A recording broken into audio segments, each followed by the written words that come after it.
بسم اللہ الرحمن الرحیم۔ جو شخص لوگوں کے ساتھ بات کرنا اور مشغول ہونا یہ نسبت اللہ تعالیٰ کی یاد اور عبادت کے زیادہ پسند کرتا ہے، اس کا علم تھوڑا، دل اندھا اور عمر رائگاں ہے۔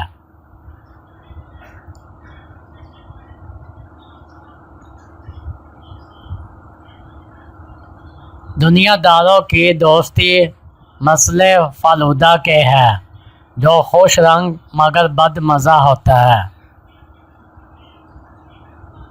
جو شخص خواہشات نفس کی طلب میں مشغول رہتا ہے، شیطان اس کی گمراہی سے بے فکر ہو جاتا ہے۔ دنیا میں سب سے بہتر عمل اخلاص ہے۔ اگر اخلاص موجود نہیں تو انسان فقیر دنیا ہے۔ دنیا والوں سے طلب کرنے والے علماء شیطان کے مرید ہیں۔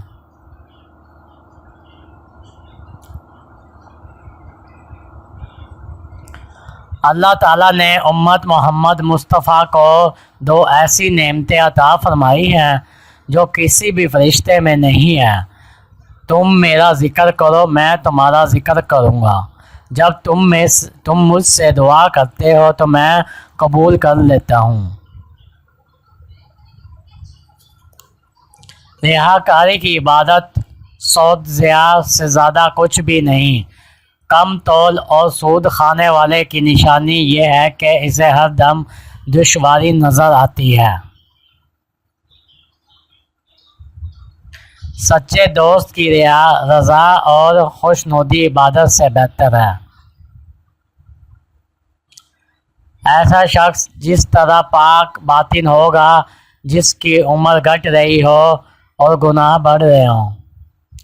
جو صبح بھوکا اٹھے اور رات کو بھوکا سوئے وہی خوش قسمت ہے، کیونکہ اللہ تعالیٰ اس سے راضی رہتے ہیں۔